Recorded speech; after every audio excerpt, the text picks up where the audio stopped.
नमस्कार। मैं आप सभी लोगों का Saxena sir mastermind coaching Rewa Madhya Pradesh इस वीडियो में बहुत बहुत स्वागत एवं अभिनंदन करता हूं। आज हम बात करने वाले हैं एमपी पीएनएसटी काउंसलिंग 2024 के बारे में। तो फर्स्ट राउंड की काउंसलिंग आपकी जो है वो लगभग समाप्त हो गई है। 14 तारीख तक ये कंप्लीट हो जाएगी। तो बहुत सारे बच्चों का नहीं हुआ है, बहुत सारे बच्चों को कॉलेज नहीं मिला है, तो उनके लिए हम कहेंगे कि ना हो निराश, अभी चांस जिंदा है। जी हाँ, अभी चांस बाकी है आपकी सेकंड राउंड काउंसलिंग और थर्ड राउंड काउंसलिंग में।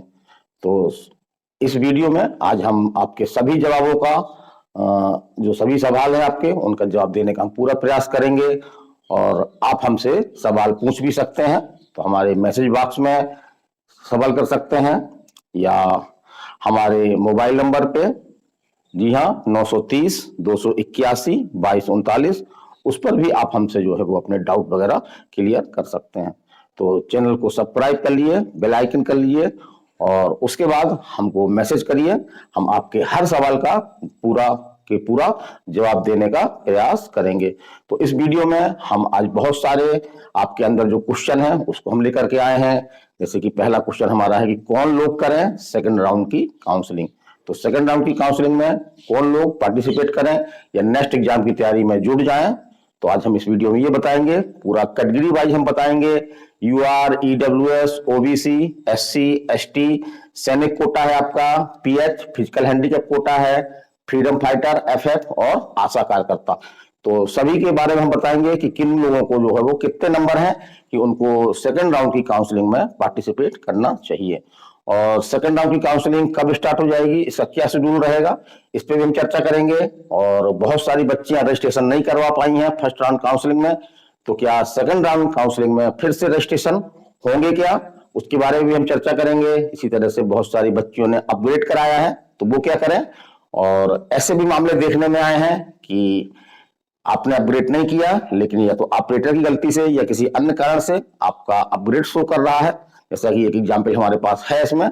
अभी हमको कृतिका कुशवाहा से, जी हाँ इसकी 5वीं 6वीं रैंक है कृतिका कुशवाहा, और इसको कॉलेज मिला है आपका इंदौर कॉलेज मिला है, लेकिन उसके में जो है वो अपग्रेड दिखा रहा है। वो बच्ची बोल रही कि सर हमने अपग्रेड नहीं कराया है, लेकिन हमारे अपग्रेड शो कर रहा है। तो ऐसे बच्चे क्या करें और कितनी गवर्नमेंट की सीटें रह सकती हैं सेकंड राउंड काउंसलिंग में, इस पर भी हम चर्चा करेंगे। और एक जो बच्चियां क्वेश्चन पूछ रही हैं कि सर जो 8 आपके गवर्नमेंट नर्सिंग कॉलेज हैं, तो क्या वो सेकंड राउंड की काउंसलिंग में शामिल हो सकते हैं। और हमारी बहुत सारी बच्चियां हैं जिनको हम कॉलेज मिल गए हैं, अच्छे कॉलेज मिल गए हैं, मनमाफिक कॉलेज मिल गए हैं, तो उनको हम बधाई भी देंगे। और हम अपने कोर्स के बारे में बताएंगे कि हमारे 2 बैच स्टार्ट हैं, 2 बैच स्टार्ट हो चुके हैं, तो उनके बारे में हम बताएंगे आपको। तो चलिए आप इस वीडियो में बने रहिएगा, लास्ट तक बने रहिएगा, क्योंकि अगर लास्ट तक देखते हैं तो लगभग हमारा ये मानना है कि आपके जो हर डाउट है वो क्लियर हो जाएंगे। तो चलिए हम बात करते हैं कि कौन लोग कर सकते हैं सेकंड राउंड की काउंसलिंग। तो सभी लोग काउंसलिंग कर सकते हैं जिन्होंने रजिस्ट्रेशन करवाया है। बच्चे पूछ भी रही हैं कि सर हमारे 33 नंबर हैं, हम करवाएं, 28 नंबर है, क्या हमको कॉलेज मिल जाएगा। तो ऐसे लोगों के बारे में हम बात करेंगे। तो यहाँ पे हम बात कर रहे हैं कि सेकंड राउंड की काउंसलिंग में जिन बच्चियों का नहीं हुआ है और उनके कितने नंबर तक हैं कि वो सेकंड राउंड की काउंसलिंग में पार्टिसिपेट करें। तो सबसे पहले हम बात कर रहे हैं आपकी यूआर की। तो हमने पूरा विश्लेषण किया है, देखिए ये पूरा हमने जो आपका अलॉटमेंट लिस्ट है ये पूरी हमने निकलवाई है। एक एक बातों का हमने इसमें अध्ययन किया है, कितने कट ऑफ गए हैं, किस नंबर पे कितने कॉलेज मिले हैं, ये सबका हमने एनालिसिस किया है। तो पूरे एनालिसिस के साथ आज हम आपको बताने का प्रयास करेंगे। तो वीडियो में बने रहिएगा, लास्ट तक देखना है। और अगर अच्छा लगे तो एक लाइक जरूर दीजिएगा। अगर चैनल सब्सक्राइब नहीं किया है तो चैनल को सब्सक्राइब कर लीजिए, क्योंकि जितने अधिक सब्सक्राइबर बढ़ते हैं उतने लोगों तक इस चैनल की पहुंच होती है और हमारा भी जो है उससे उत्साहवर्धन होता है। तो चलिए हम बात कर रहे हैं यूआर की। तो यूआर, अगर आप यूआर से हैं, अनरिजर्व से हैं, ईडब्ल्यूएस कोटा आपके पास नहीं है, तो आपके यदि 49 या 50 नंबर तक हैं आपके, तो आप निसंदेह रूप से सेकंड राउंड की काउंसलिंग में पार्टिसिपेट करना है आपको, चांस आपके हैं। फिर हम बात कर रहे हैं ईडब्ल्यूएस की। तो ईडब्ल्यूएस में जिस तरह से कहा जा रहा था कि काफी अधिक रैंक पे सिलेक्शन हुए हैं इस बार। सीटें कम थी आपकी, सीटें लगभग आपकी जो है वो 134 के लगभग सीटें थी, लेकिन ये देखने में आया है कि काफी लंबी लंबी रैंक वालों को ईडब्ल्यूएस से कॉलेज मिला है। तो यदि आप ईडब्ल्यूएस के हैं और आपके 48 से 49 नंबर तक हैं आपके, तो आपको सेकंड राउंड काउंसलिंग में पार्टिसिपेट करना है। चलिए हम बात कर रहे हैं ओबीसी कैटेगरी की। तो ओबीसी के यदि आपके 48 से 49 नंबर हैं, जी हाँ 48 से 49 नंबर हैं, तो आप सेकंड राउंड की काउंसलिंग में पार्टिसिपेट करें, अन्यथा आप जो है वो नेक्स्ट एग्जाम की तैयारी में जुट जाएं। अब हम बात कर रहे हैं एससी की। तो एससी का भी कट ऑफ ठीक ठाक गया है। तो यदि आपके 45 से 46 नंबर हैं, जी हाँ 45 से 46 नंबर हैं, और आप एससी कैटेगरी की हैं, तो आप निसंदेह रूप से बेझिझक होकर के सेकंड राउंड की काउंसलिंग में पार्टिसिपेट करें। अब हम बात कर रहे हैं एसटी की, जी हाँ शेड्यूल ट्राइब की। तो ऐसी बच्चियां हमको काफी फोन कर रही हैं और इनके सिलेक्शन थोड़ा सा कम नंबरों में होते रहे, लेकिन इस बार इनकी सिलेक्शन जो है वो ठीक ठाक गया है। तो ये बच्चियां जो 40 से 41 नंबर प्राप्त कर रही हैं, जी हाँ एसटी कैटेगरी की, तो वो काउंसलिंग में, सेकंड राउंड की काउंसलिंग में जल्दी ही जो है वो पार्टिसिपेट करना है उनको, बड़े जोश से करना है, बिल्कुल निराश नहीं होना है। चलिए हम अब बात कर रहे हैं और कैटेगरियों की जिनके बारे में कोई बोलता ही नहीं है। हम सबके बारे में बोलते हैं, हम सबके हैं, और जो भी हमको जानकारी मिलती है, थोड़ी सी कड़वी जानकारी मिलती है तो वो भी हम देते हैं, और अच्छी जानकारी मिलती है तो हम वो भी देते हैं। लेकिन यहाँ पे ये ध्यान रखिए, हम आपको जो प्रसन्न करने के लिए कुछ भी ऐसा नहीं बोल सकते जो हमको नहीं बोलना चाहिए, या जो अपडेट इस तरह का नहीं है। तो हम बात कर रहे हैं सैनिक कोटा की, या पीएच कोटा की, जो फिजिकल हैंडीकैप है, या फ्रीडम फाइटर है, या आशा कार्यकर्ता है, तो इनके सिलेक्शन काफी कम नंबर में होते हैं। यदि इस तरह की बच्चियों ने रजिस्ट्रेशन करवाया है और वो गवर्नमेंट कॉलेज चाह रही हैं, तो यदि रजिस्ट्रेशन करवाया है तो सेकंड और कॉलेज उनको नहीं मिल पाया इस बार, फर्स्ट राउंड काउंसलिंग में कॉलेज नहीं मिल पाया है, तो सेकंड राउंड काउंसलिंग में उनको कॉलेज मिलने के पूरे चांस हैं। वो सभी के सभी को जो है वो पूरी तरह से आपका सेकंड राउंड की काउंसलिंग में जोरदार ढंग से जो है वो पार्टिसिपेट करना है। चलिए सेकंड क्वेश्चन है हमारा कि सेकंड राउंड की काउंसलिंग कब होगी। तो जिस तरह से बड़ी फास्ट ढंग से काउंसलिंग हो रही है, और हमारी जो फर्स्ट राउंड की काउंसलिंग है आप सभी को मालूम है कि 14 जनवरी 2025 को ये समाप्त हो रही है, एडमिशन कंप्लीट हो रहे हैं, और उसके बाद 3 से 4 दिन आपका लग जाता है, ताकि जो खाली सीटें रह गई हैं कॉलेजों में, चाहे वो गवर्नमेंट कॉलेज हो या खासतौर से प्राइवेट कॉलेज हो, तो प्राइवेट कॉलेजों में तो सीटें बहुत खाली हैं। यदि आप प्राइवेट कॉलेज लेना चाहते हैं और आपने रजिस्ट्रेशन करवाया है, तो आप जरूर रूप से सेकंड राउंड की काउंसलिंग में आप पार्टिसिपेट करें और अपने मनपसंद का प्राइवेट कॉलेज चुनें।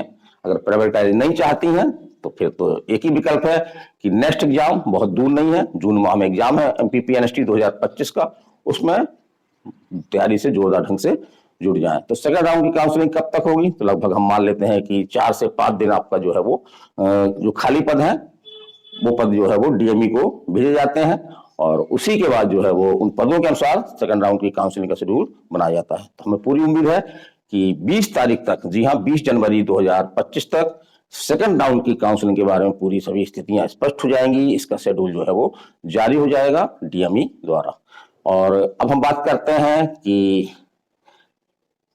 क्या फिर से रजिस्ट्रेशन होंगे। तो बहुत सारी बच्चियां रजिस्ट्रेशन करवाने से चूक गई हैं। हमारे पास बहुत सारे इस तरह के मैसेज आ रहे हैं, आपके इसी चैनल के मैसेज बॉक्स में आ रहे हैं। बच्ची पर्सनल रूप से हमसे जुड़ी हुई हैं, हर बच्ची से मैं जुड़ा हूं, हर बच्ची के लिए मैं पूरी तरह से अवेलेबल हूं। ये बच्चियां इस बात को मानती भी हैं, कई बच्ची हमसे बात भी करती हैं, रात के ही फोन लगा लेती हैं, हम कोई दिक्कत नहीं, यदि हम उस समय जाग जाते हैं तो हम फोन जरूर उठाते हैं। तो बच्चियों से हम जुड़े हुए हैं। तो बच्चे हमसे एक क्वेश्चन ज्यादातर ये पूछ रही हैं कि सर फर्स्ट राउंड की काउंसलिंग में हमने जो है वो रजिस्ट्रेशन नहीं करवा पाए थे, चूक गए थे, बीमार थे या किसी कारण से, तो क्या सेकंड राउंड की काउंसलिंग में हम जो है रजिस्ट्रेशन करवा सकेंगे। तो हमारा ये मानना है कि जिस तरह से फर्स्ट राउंड की काउंसलिंग में जो आपके रजिस्ट्रेशन हुए थे काफी कम मात्रा में हुए थे, जबकि हमने बताया था वीडियो में कि सीटों से भी कम रजिस्ट्रेशन हुए हैं, हर बच्ची को मिल रहा है कोई ना कोई कॉलेज। तो सरकारी कॉलेज सीमित है, प्राइवेट कॉलेजों की संख्या अपार है, आप आराम से प्राइवेट कॉलेज आपको मिल सकता है अगर आप लेने के इच्छुक हो।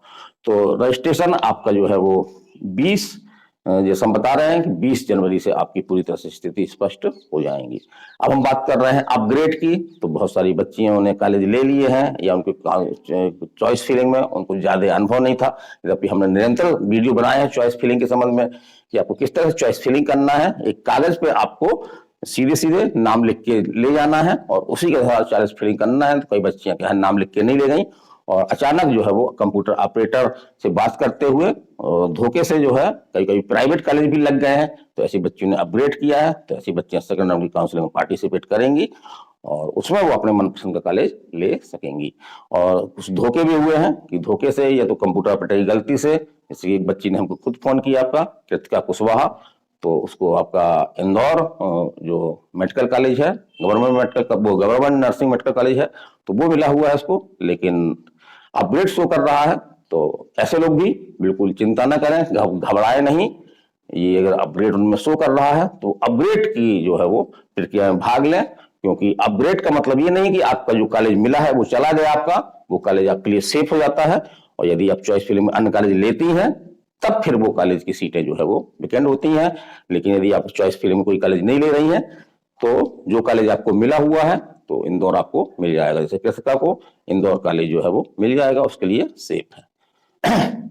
अब हम बात कर रहे हैं, बच्चियां पूछ रही हैं कि ज्यादातर बच्चियों की यही पसंद है कि उनको गवर्नमेंट कॉलेज मिले। वास्तव में जो भी बच्ची पीएचडी की तैयारी कर रही है उसका पहला सपना जो है वो एक गवर्नमेंट कॉलेज का ही रहता है। मजबूरी हो सकती है कि प्राइवेट कॉलेज ले लें, तो हम तो यही राय देंगे कि प्राइवेट कॉलेज आपको नहीं लेना है। यदि आपकी पढ़ने की क्षमता है, आपके अंदर जोश है, हौसला है, तो आप गवर्नमेंट सीट जो है प्राप्त कर सकते हैं। और निसंदेह इस तरह की जानकारियां मिल रही हैं कि अगली बार यहाँ पीएचडी 2025 में आपकी निसंदेह रूप से जिस तरह से दबाव बन रहा है, जिस तरह से मांग की जा रही है कि मध्य प्रदेश में एमबीबीएस की सीटें ज्यादा हैं, जबकि मध्य प्रदेश में पीएनएसटी की सीटें ज्यादा होनी चाहिए, तो कॉलेजों में ही उनको उन्नत करके सीट बढ़ाने के पूरे चांस हैं। तो अगली बार सीटें भी आपकी जो है वो बढ़ सकती हैं। तो कितनी सीटें रह सकती हैं इसमें, तो जानकारी तो हमको ये मिल रही है। जैसे कुछ बच्चियों ने इसको जो हमारा ये अलॉटमेंट जो हम लिए हुए हैं, तो इसमें बच्चियों ने देखा है कॉलेज बाई कॉलेज गिने हैं कि कितने लोगों ने एडमिशन ले लिया है, तो उसके अनुसार एक बच्चे हमको जानकारी दी है। हम इसका सही होने का दावा नहीं करते हैं कि सर 90 कॉलेज जो है वो 90 सीटें जो है वो गवर्नमेंट की खाली रह गई हैं। तो 90 खाली हैं, लेकिन बहुत सारी सीटें और भी खाली होंगी। बहुत सारी बच्चियां एडमिशन नहीं लेना चाहेंगी, बहुत सारी बच्चियों के डॉक्यूमेंट संबंधी गलती होंगे तो उनके एडमिशन कैंसिल होंगे। तो इस तरह से बहुत सारे ऐसे टेक्निकल कारण हैं जिसके कारण से सीटें खाली होती हैं। तो हमारा मानना है कि लगभग, हम दावा नहीं कर रहे हैं कि लगभग 150 के आसपास गवर्नमेंट सीटें भी रहेंगी। और जैसा हमने बताया कि क्या आपके जो 8 कॉलेज हैं, गवर्नमेंट नर्सिंग कॉलेज हैं, जिन्होंने फर्स्ट राउंड की काउंसलिंग में पार्टिसिपेट नहीं किया है, तो क्या उनके आने की उम्मीद है? तो बिल्कुल, इस बात को हम बिल्कुल नहीं नकार सकते हैं, क्योंकि ये गवर्नमेंट कॉलेज हैं और सरकार का प्रयास है कि इनको जो है वो काउंसलिंग में शामिल कराया जाए। तो सुधार प्रक्रिया चल रही है। जैसा हमने पिछले वीडियो में बताया था आपको कि जो मान्यता का रिन्यू हो रहा है, वो रिन्यू प्रक्रिया जो है बंद नहीं हुई है। लगातार कॉलेज अपने डॉक्यूमेंट पेश कर रहे हैं और एमपीएनआरसी जो है वो उनको रिन्यू कर रही है। आपकी जो न्यायालय कमेटी है उसके वो भी उनको चेक कर रही है और उनको जो है सिफारिश कर रही है। तो अभी बिल्कुल चांस खत्म नहीं हुए हैं। हम बिल्कुल ऐसा नहीं कह सकते कि जो 8 गवर्नमेंट कॉलेज हैं वो शामिल नहीं होंगे, वो भी शामिल हो सकते हैं। लेकिन हम ये दावा भी नहीं कर सकते कि शामिल होंगे इस बार या अगले पीएनएसटी 2024 में शामिल होंगे वो, तो हम कोई दावा नहीं करते हैं। लेकिन जिस तरह से प्रक्रिया चल रही है तो पूरे चांस हैं कि संभावना है, उम्मीद है कि 8 गवर्नमेंट कॉलेज में से हो सकता है पूरे के पूरे शामिल ना हो, लेकिन 2-4 कॉलेज जो सही हो सकते हैं, जिन्होंने अपने सुधार कर लिया है, वो शामिल हो सकते हैं। अब बात आई हमारी कि बहुत सारी बच्चियों ने जो है उनको कॉलेज मिल गए हैं। बहुत सारी बच्चियां तो कल, जी हाँ, संडे को भी पहुंच गई हैं, अपने अपने कॉलेज में पहुंच गई हैं। वहां पे उन्होंने बातें भी की हैं और अपनी एडमिशन प्रक्रिया को शुरू भी कर दिया है। तो ऐसी बच्चियां को पूछ के गई हमसे, काफी बच्चियां हमसे पूछी कि सर संडे है, क्या कॉलेज खुला रहेगा? तो हमने तुरंत आपका एक लाइव वीडियो बनाया, उसमें कहा कि आज आपके कॉलेज खुले हुए हैं, आप अपनी सुविधा के अनुसार आज भी वहां पे जा सकती हैं।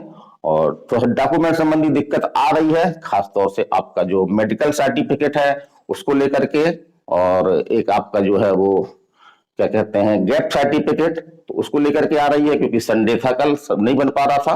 तो इसके लिए आपको गैप सर्टिफिकेट के लिए आपको कुछ नहीं करना है, आप सीधे ही अपनी कोई तहसील है, कलेक्ट्रेट आपका ऑफिस है, वहां पे आप चले जाएं। वहां पे किसी भी व्यक्ति से आप पूछ लें कि सर हमको जो है वो एफिडेविट बनवाना है, तो वो आपको पूरी जानकारी दे देगा। और वहां पे एफिडेविट बनवाने के लिए कुछ एडवोकेट आपके अथॉराइज हैं, वो बैठे रहते हैं वहां पे। तो लगभग 100 रुपए के स्टाम्प में आपका बनता है वो। और बाकी क्या क्या करना है आपको, वो सभी चीजें आपको जो है वो बता देगा। तो गैप सर्टिफिकेट बनना कोई दिक्कत नहीं है। थोड़ा सा मेडिकल सर्टिफिकेट में दिक्कत जा रही है, क्योंकि इसको अगले आपको हॉस्पिटल से जो बोर्ड बैठता है उसके द्वारा मेडिकल सर्टिफिकेट बनाया जाता है। तो हमारा यही कहना है कि यदि आपका मेडिकल सर्टिफिकेट नहीं बना है तो आप वहां पे जाइए, अपने कॉलेज में जाइए और उसका रीजन बताइए। और यदि वो नहीं मान रहे हैं तो आपके जो मैनेजमेंट से, जो मैनेजमेंट के सबसे बड़ा अधिकारी है, उससे आप मिलिए और अनुरोध करिए कि हमारी जो मेडिकल सर्टिफिकेट की प्रोसीडिंग चल रही है और शीघ्र ही आप हमको 2-3 दिन का डेट दे दें, हम जो है वो आपका मेडिकल सर्टिफिकेट ला देंगे। और एक टीसी की बात हो रही है, तो टीसी के लिए निसंदेह रूप से आपको, यदि आपने कटवा ली है तो कोई बात नहीं, क्योंकि कॉलेज तो आपको अलॉट हो गया है।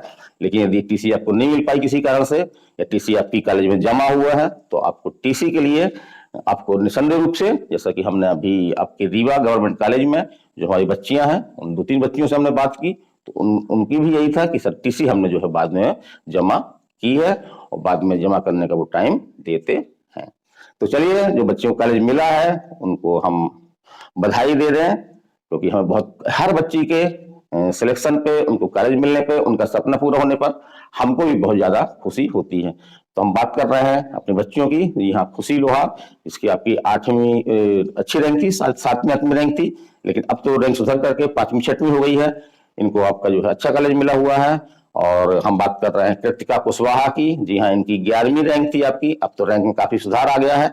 तो इनको आपका इंदौर कॉलेज मिला है, लेकिन अपग्रेड संबंधी समस्या इनके सामने आ गई है। और हम बात कर रहे हैं रोशनी सिंह की, तो इनकी आपकी अच्छी रैंक थी, 55वीं 50 के आसपास रैंक थी इनको भी कॉलेज जो है मिल गया है। इसी तरह से हम बात कर रहे हैं रीवा की बेटी सुमन त्रिपाठी की, तो इनको भी कॉलेज मिल गया है। शिवानी सिंह, ये आपकी गोविंदगढ़ की हैं, जी हाँ गोविंदगढ़ रीवा, तो इनको भी कॉलेज आपका जो है वो सतना गवर्नमेंट कॉलेज मिला है। और उन्हीं की सहेली है, मास्टरमाइंड कोचिंग की स्टूडेंट है दुर्गा प्रजापति, तो इनको भी जो है वो सतना का जो गवर्नमेंट कॉलेज है, नर्सिंग कॉलेज, वो मिला है। तो दोनों काफी अच्छी सहेलियां हैं, दोनों साथ साथ पढ़ाई करेंगी। अब हम बात कर रहे हैं दीपा तिवारी की, तो दीपा तिवारी को मिल गया है, थोड़ा हमको कॉलेज याद नहीं है, बच्चियों ने मैसेज करके हमको बताया है। फिर हर्षिता मिश्रा की 23वीं रैंक थी, लेकिन अब इसकी रैंक में काफी सुधार आया है और इसको जो है वो आपका इंदौर गवर्नमेंट कॉलेज जो है वो मिल चुका है। हम अंजलि पाठक की बात कर रहे हैं, तो अंजलि पाठक को जो है आपका कॉलेज बेटा कौन, रायसेन, हाँ रायसेन कॉलेज मिला है इनको। और प्यांसी पटेल, जी हाँ, इनको तो रीवा गवर्नमेंट कॉलेज इन्होंने प्राथमिकता भी दी थी और रीवा गवर्नमेंट कॉलेज इनको मिल भी गया है। इस तरह से नीसू राठौर हैं, इनको भी कॉलेज मिल चुका है। एक आपकी हर्षिता द्विवेदी हैं, इनको भी कॉलेज मिल चुका है। प्रज्ञा सिंह है, इनको भी कॉलेज जो है वो मिल गया है। तो इस प्रकार से कई बच्चियों को कॉलेज मिल गया है, पूरे के नाम हमको याद भी नहीं है और यहाँ वीडियो में बताने संभव भी नहीं है। तो इनको बहुत बहुत शुभकामनाएं मेरी तरफ से। आज बेटा अच्छे से आप पढ़ाई करो, बीएससी नर्सिंग करो और जल्द ही आप जो है वो नर्सिंग ऑफिसर के रूप में अपनी सेवाएं देना स्टार्ट करो। तो ये वीडियो कैसा लगा आपको? और अब हम बता दें कि जो बच्चियों के नंबर कम है, सेकंड राउंड काउंसलिंग में उनके होने के चांस नहीं है, तो वो क्या करें? तो इसके लिए बहुत जल्दबाजी बच्चे क्या करती हैं कि ऑनलाइन कोर्स ज्वाइन कर लेती हैं। लेकिन हम बता दें कि ऑनलाइन कोर्स जो है हर बच्चे के लिए उपयुक्त नहीं है। वही बच्चियां ऑनलाइन कोर्स ज्वाइन कर सकती हैं जिन्होंने पहले से स्टडी की हुई है और उनके कुछ थोड़े बहुत डाउट हैं, एक बार उनको रिवीजन करना है। लेकिन जो बच्चे नए स्तर पर तैयारी शुरू कर रही हैं, जिनके बच्चों में कम नंबर हैं, तो वो ऑनलाइन की अपेक्षा ऑफलाइन बैच दें। जी हाँ, मास्टरमाइंड कोचिंग रीवा, हमारे पास काफी दूर दूर से ऑफलाइन क्लास लेने बच्चियां आती रही हैं और काफी बच्चियां आ भी गई हैं। तो हमने 2 तरह के बैच चालू कर रखे हैं। एक तो हमारा ऑफिसर बैच है, जी हाँ स्टार्ट है आपका ये ऑफिसर बैच, जो केवल पीएनएसटी के लिए है और जिसमें हमने टारगेट किया है कि जून में जो आपका एग्जाम है उसके पहले हम जो एक बार न केवल सिलेबस कंप्लीट करवाएंगे, बल्कि एक बार आपका जो है वो रिवीजन भी करवाएंगे। और ऐसी बच्चियां भी हैं जो पीएनएसटी के साथ साथ नीट है आपका, जैसे कि आपका नीट है, जैसे हमने लिख रखा है कि नीट है आपका, एमएनएस है, एम्स नर्सिंग है और पीएनएसटी है। तो इन सभी की संयुक्त रूप से तैयारी करना चाहती हैं, क्योंकि ये अपने इनसे सही भी है, इससे सिलेक्शन के चांस आपके जो बढ़ जाते हैं, किसी एक एग्जाम के पीछे आपका पूरा कैरियर नहीं रहता है। तो ऐसे बच्चियों के लिए जो पीएनएसटी के साथ साथ नीट 2025 की, एम्स 2025 की या एमएनएस 2025 की या पीएनएसटी 2025 की तैयारी करना चाह रही हैं, तो उनके लिए हमने एक मास्टर बैच हमारा स्टार्ट है। तो बहुत ही न्यूनतम फीस है, और इस बैच में हम क्या करने वाले हैं ये भी हम बताना चाहेंगे आपको। तो आपको कहीं से भी कोई किताब लेने की आवश्यकता नहीं है, पूरी तरह से आपका हम कंप्लीट स्टडी मटेरियल, जो भी है आपका स्टडी मटेरियल, जो भी आपका सिलेबस है उसके अनुसार देंगे हम। और बच्चियों के मूल्यांकन के लिए हमने बकायदा टेस्ट सीरीज इसमें लागू कर रखी है। टेस्ट बकायदा एक फॉर्मा बना हुआ है, टेस्ट का शेड्यूल बना हुआ है, उसके अनुसार आपके टॉपिक वाइज और फुल सिलेबस के आपके टेस्ट होंगे। और जहां तक फैकल्टी की बात करें तो आज के डेट में कोई भी नर्सिंग की कोचिंग शुरू कर देता है, या थोड़ा बहुत उनको ज्ञान है तो उससे ज्ञान शुरू कर देता है, लेकिन ऐसे बच्चे जो है वो ऐसे सर लोग हैं, उनको सर ही कहेंगे कि ऐसे सर लोग जो है, जो गहराइयां होती हैं, जो गहरे क्वेश्चन आ रहे हैं आपके हर एग्जाम में आ रहे हैं, आप इस बात को एक्सेप्ट कर रहे हैं, तो उन तक वो पहुंच ही नहीं पाते। तो जी हाँ, हमारे यहाँ एमबीबीएस, जी हाँ एमबीबीएस जो नीट जैसा एग्जाम क्रैक कर चुकी हैं, वो फैकल्टी आपको जो है वो पढ़ा रही हैं। और जहां तक फीस की बात करें तो मास्टरमाइंड कोचिंग रीवा की फीस सदैव जो है वो कम नहीं रही है। हमारे मध्यम वर्ग और निम्न वर्ग के बच्चे काफी मात्रा में आते हैं, तो फीस भी हमने काफी न्यूनतम कर रखी है। आप हमसे हमारे मोबाइल नंबर पर संपर्क कर सकते हैं।